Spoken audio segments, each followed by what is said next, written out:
hebatkan pikiranmu, karena itu akan menjadi ucapanmu.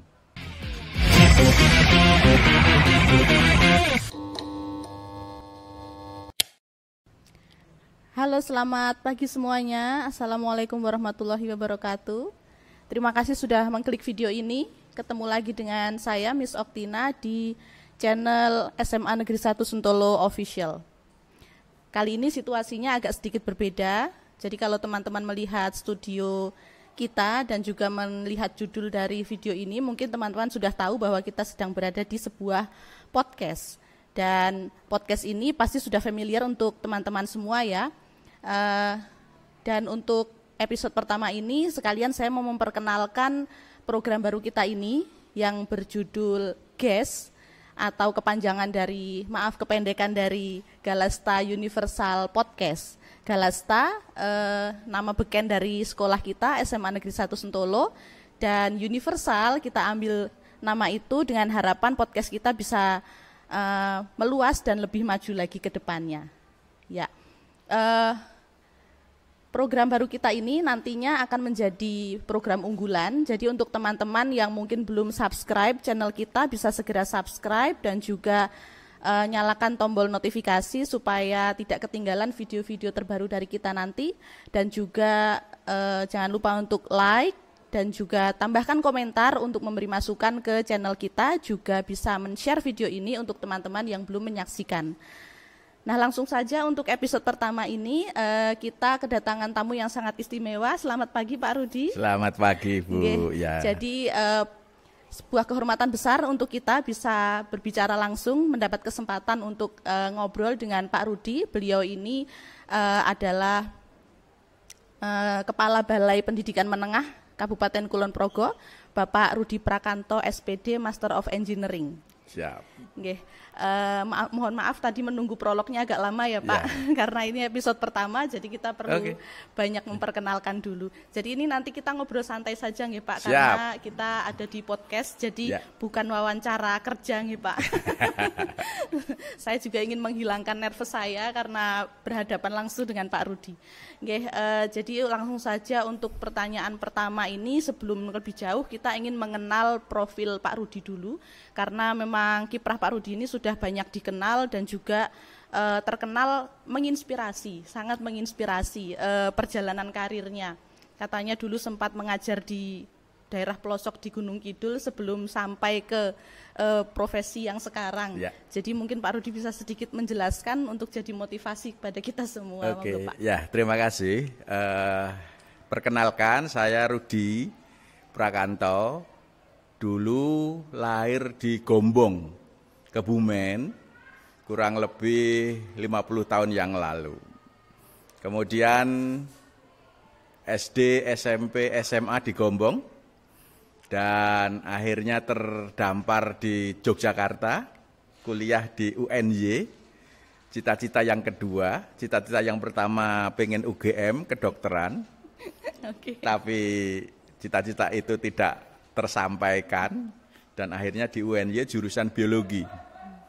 Di sana kita mengembangkan diri, para pendengar semuanya, para pemirsa. Intinya ternyata dimanapun kita berada, ketika kita itu adalah intan berlian, maka akan cemerlang. Tergantung niatan kita. Alhamdulillah lulus, walaupun agak lama karena masuknya juga susah gitu ya. Kemudian saya termasuk yang memperoleh beasiswa ikatan dinas. Kemudian ditempatkan di SMP Negeri 3 Ngawen, Gunung Kidul. Ngawen gitu. Ada di Gunung Kidul juga. Di Gunung Kidul sana kan Ngawen kan. Betul, itu kurang lebih 5 tahun saya melakukan satu proses menjadi guru di sana dengan perjalanan di laju kurang lebih 80 kilo. Wah, dari mana Pak? Dari Nanggulan. Kebetulan rumah saya sudah bertempat di Nanggulan. Nanggulan, Kulon Progo. Naik sepeda motor kurang lebih 80 kilo, jadi pulang pergi itu berapa? 160 kilo. Luar biasa. Itu saya lakoni, saya jalani kurang lebih 5 tahun. Luar biasa. Dan saya selalu mengingatkan teman-teman semua, ketika kita intan berlian, jatuh dimanapun cemerlang. Iya, betul. Ketika saya di sana, itu kebetulan saya hobi menulis, hobi ikut lomba. Akhirnya juga menjadi juara 1 tingkat nasional guru kreatif. Luar biasa. Bahkan 2 tahun berturut-turut saya juara tingkat nasional. Wah, tingkat nasional. Tingkat nasional. Itu kan sesuatu yang saya mengatakan, dimanapun kita berada, ketika kita mampu mengoptimalkan diri kita, itu sesuatu yang bisa kemudian kita kembangkan seoptimal mungkin. Jangan mudah mengambil satu kambing hitam yang itu sebetulnya bukan di diri kita. Misalnya, saya ditempatkan di sini karena jauh, maka saya seadanya. Nah, itu berarti sebetulnya diri kita yang seadanya. Iya, betul. Seperti itu? Kebanyakan seperti itu ya, kita. Ya, itu. Akhirnya saya dipindah ke SMA Negeri 6 Yogyakarta. Lumayan agak dekat ya gitu kan. Itu kurang lebih 40 kilo dari rumah, separuh. Dan langsung di kota ya Pak? Langsung di kota. Di SMA Negeri 6, tantangannya berbeda. Kalau di SMP 3 Ngawen, tantangannya anak-anak yang agak malas datang ke sekolah, karena anak SMP. Di SMA 6, tantangannya itu perkelahian pelajar. Lingkungannya. SMA 6 kan luar biasa waktu itu. Begitu luar biasanya, sehingga kemudian kita coba kembangkan bersama teman-teman di SMA 6 untuk bagaimana menghebatkan yang tadinya berbudaya okol, kemudian menjadi berbudaya akal. Betul. Muncullah ide kemudian SMA itu menjadi The Research School of Jogja. Wah. Sekolah yang mengembangkan pembelajarannya berbasis riset atau penelitian. Muncul karya-karya yang luar biasa, sampai bahkan juara tingkat internasional.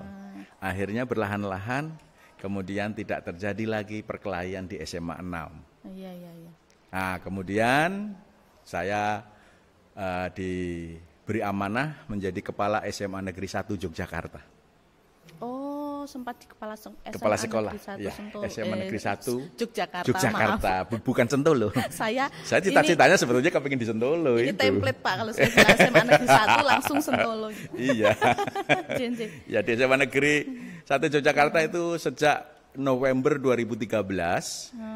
Dan di sana juga tantangannya berbeda lagi. Anak-anak yang sangat luar biasa, kepintarannya sangat luar biasa, bahkan rata-rata IQ banyak yang di atas 150. Anak-anak yang istilahnya memiliki kelebihan di sisi intelektual. Itu kami kembangkan, akhirnya juga istilahnya potensi-potensi hebat ini harus tidak boleh istilahnya kemudian tidak berkembang maksimal. Betul. Ya, di SMA 1 Yogyakarta kami membuat satu brand, yaitu The Multi Talent School of Jogja. Sekolah yang mengembangkan multi talenta. Di sana kita kembangkan kemampuan risetnya, kemampuan olimpiade sains, kemudian juga bagaimana kemampuan bahasa, olahraga, semua talenta yang ada di sekolah itu kita beri ruang untuk mereka berkembang optimal. Alhamdulillah bisa berjalan sangat luar biasa, prestasinya juga sangat dahsyat. Dari anak yang jauh dari kota, ada yang dari Minggir, dari Samigalo itu bisa ketika di sana mereka berprestasi internasional medali emas. Karena mereka mampu mengembangkan dirinya dan berkembang sesuai dengan potensinya. Ini menjadi satu proses yang berarti sebetulnya ketika kita punya potensi apapun, dikembangkan optimal akan menghasilkan sesuatu yang luar biasa. Di sana letaknya. Kemudian kurang lebih 5 tahun di SMA Negeri 1 Yogyakarta, diberi amanah lagi oleh pemerintah, saya dipindahkan ke SMA Negeri 8 Yogyakarta. Sebagai kepala sekolah. SMA 8 apalagi nih Pak? Di sana Delayota. Ini juga berbeda tantangannya, anak-anaknya sangat luar biasa, sangat ceria, kemudian juga memiliki antusias yang tinggi. Saya kembangkan di sana, saya pikir ini berarti sekolah harus memiliki satu potensi menginspirasi. Maka sekolah itu saya beri brand The Inspiring School of Jogja. Sebenarnya semua dari tadi sudah menginspirasi. Menginspirasi, Pak. iya. Jadi sekolah yang memberi inspirasi. Apa yang saya lakukan? Saya coba kembangkan di sana ada yang namanya kelas keberbakatan. Oh. Kalau tadi di SMA 1 multi talent. Kalau di sana kelas keberbakatan yang kuncinya anak-anak yang memiliki berbagai potensi bakat itu sejak awal sudah kita pilih. Sudah kita seleksi, sudah kita arahkan. Misalnya ada anak yang berbakat seni, oke, kamu nanti ada kelas keberbakatan seni. Anak yang berbakat riset, nanti ada kelas keberbakatan riset. Bukan dikelaskan, tapi tetap kelasnya normal. Kami memberi satu waktu, yaitu namanya pembelajaran keberbakatan. Di hari Jumat, seluruh sesuai dengan bakatnya bergerak ke kelas-kelas sesuai keberbakatan itu. Akhirnya di sana digembleng oleh para instruktur, para guru yang sesuai, kemudian itu berkembang sesuai potensi bakat anak itu. Oh, baik. Ini bisa menginspirasi, iya. Luar biasa. Yang dari tadi saya highlight itu, kok Bapak bisa gitu loh, maksudnya melihat potensi di masing-masing sekolah itu dengan berbeda. Karena kita kadang melihat potensi satu kelas saja yang isinya 36 siswa itu kadang kesulitan gitu Pak. Yang istimewa apa gitu dari mereka, sedangkan ini Bapak bisa melihat setiap sekolah itu yang istimewa ini kemudian dijadikan yang menonjol dari situ gitu. Nah, itu yang dari tadi bikin saya merinding. Mungkin tidak semua orang bisa ya. Baik. Terus kurang lebih 2 tahun 3 bulan 2 hari di SMA 8. Presisi saya ingat betul ya. Saya diberi amanah dilantik menjadi kepala Balai Pendidikan Menengah di Kulon Progo. Luar biasa. Ya, kalau ini lingkupnya sudah kabupaten, berarti lingkupnya sudah kabupaten. Bapak bisa melihat kalau kabupaten potensinya betul, apa. Saya akan membidik seperti apa potensi yang harus dikembangkan di sekolah di Kulon Progo. Dan yang saya coba untuk kuatkan teman-teman semuanya, para pemirsa, saya membrand untuk Kulon Progo adalah Kulon Progo is the future school of DIY. Amin. Ya. Dari Kulon Progo adalah pendidikan masa depan DIY. Ini sebuah bukan utopia, tapi mimpi idealisme kita. Ya. Kita melihat bahwa wajah DIY sekarang ada di Kulon Progo. Iya betul. Sekarang semua sudah ada bandara. Ya. Kita setiap hari melihat pejabat dengan mobil dan seperti apapun bergerak luar biasa lalu lalang melewati Kabupaten Kulon Progo. Iya. Nah, ini harus kita jawab sebagai sesuatu potensi, kesempatan. Maka Kulon Progo adalah pusat pendidikan terkemuka di DIY. Bahkan kalau perlu Indonesia lewat kalian semuanya.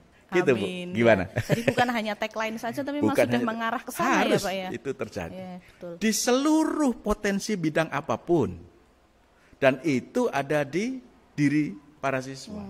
Karena kita bisa melihat sebetulnya, jangan-jangan mereka ketika proses misalnya pembelajaran fisika, kok loyo. Jangan-jangan memang belum passionnya.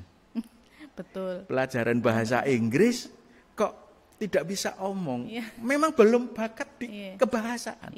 Ayo ini menjadi bagian yang anak-anak semuanya, para siswa, di mana kamu sebetulnya punya passion, punya bakat. Dimulai dari mengenal diri sendiri dulu harus ya Pak. Mengenal. Seperti itu minatnya pengalamannya. Gimana? Sehingga dan saya kembangkan juga, ini potensi yang luar biasa, salah satunya adalah bagaimana sekolah punya budaya membaca dan menulis.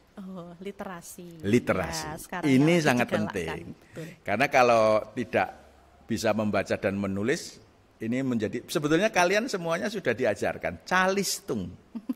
Ya, dari umur baca, tulis, hitung. Itu sebetulnya sederhana sekali. Padahal tapi sebetulnya sekarang kita hilang potensi itu. Berapa buku yang kalian baca? Kalian membacanya yang terbanyak adalah WA. Buku pun hanya Buku pun halaman-halaman hanya yang halaman daftar isi. Bahkan bisa jadi kalian terpaku pada membaca buku pelajaran. Tolong itu sebagian, tapi perbanyak membaca buku yang bukan pelajaran, novel, sastra, ataupun buku-buku yang itu akan memberi imajinasi dahsyat dan mengembangkan pikiran kalian. Ini penting sekali. Betul. Kemudian sesudah itu, kalian coba tuangkan, refleksikan dalam bentuk tulisan.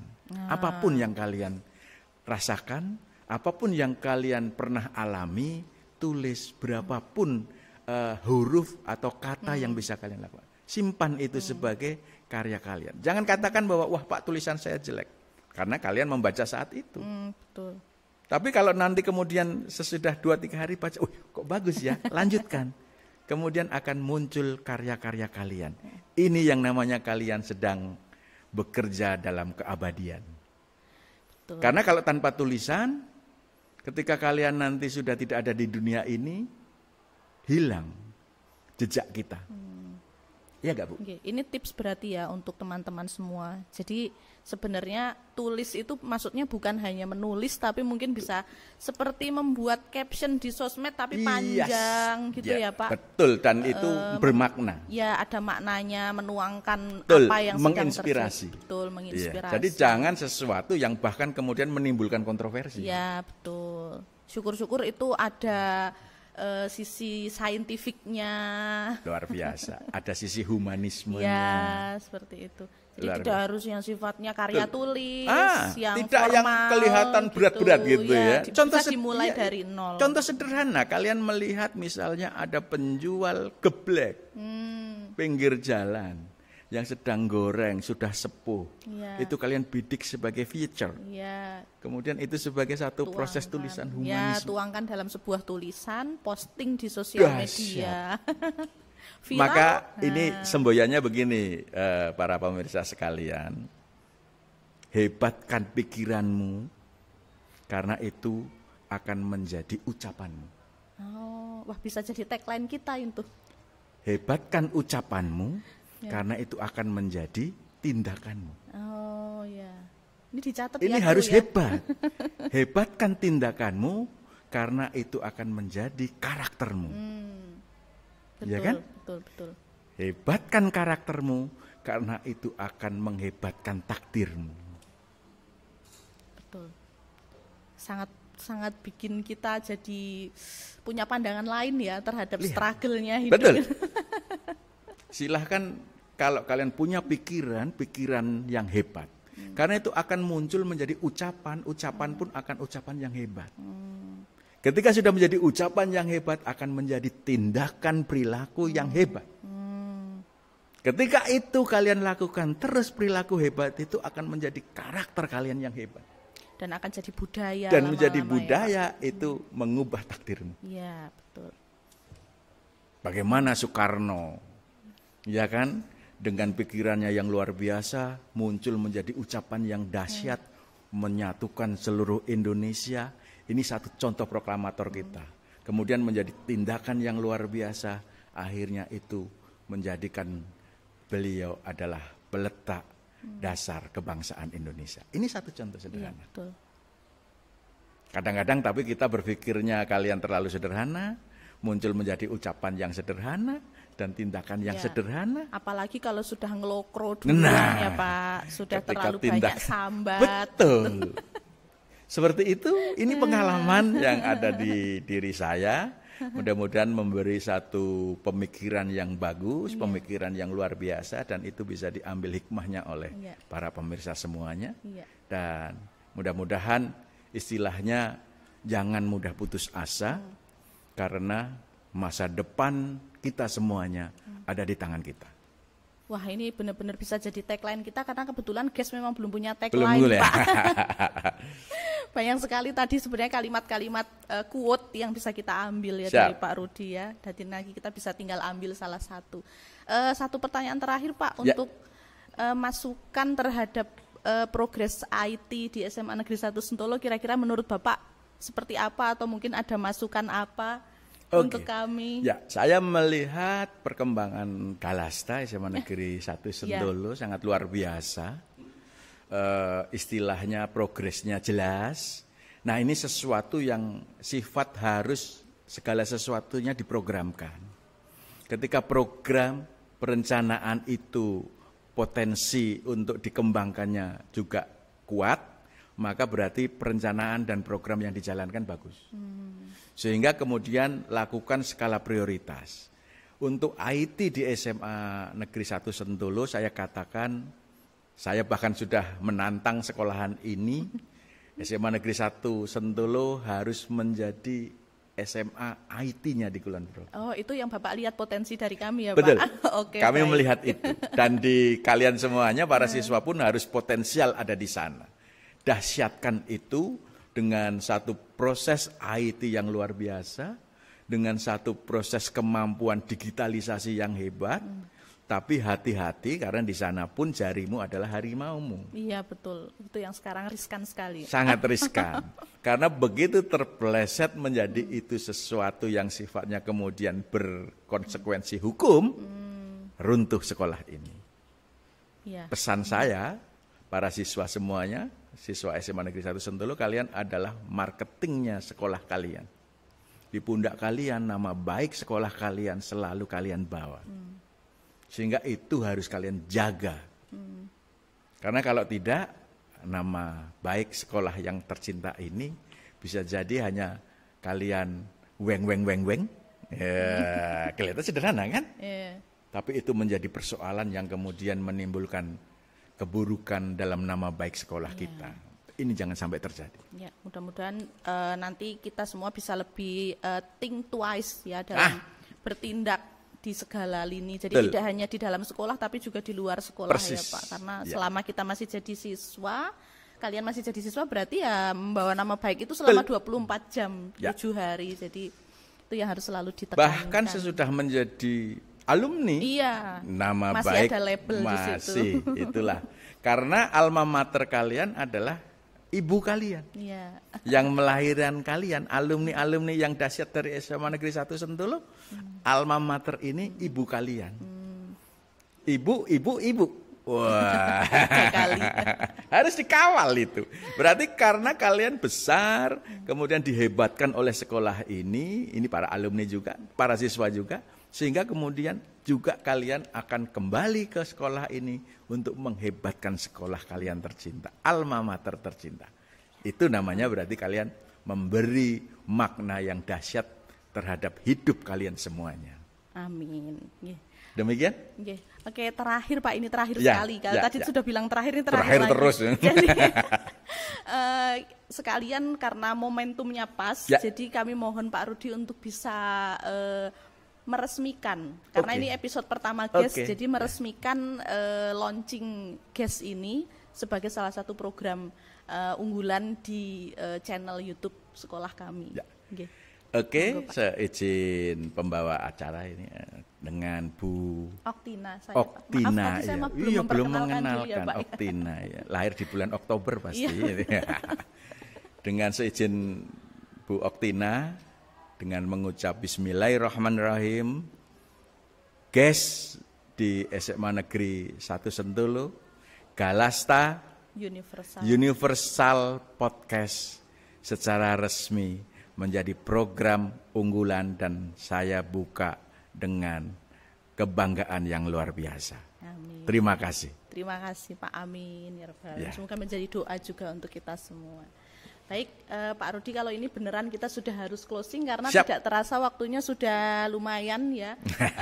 Mungkin Pak Rudi ada jadwal lain dan kami sangat berterima kasih di tengah padatnya kesibukan Pak Rudi masih mau menyempatkan berkenan untuk memberikan ilmu-ilmu dan motivasi untuk kita semua.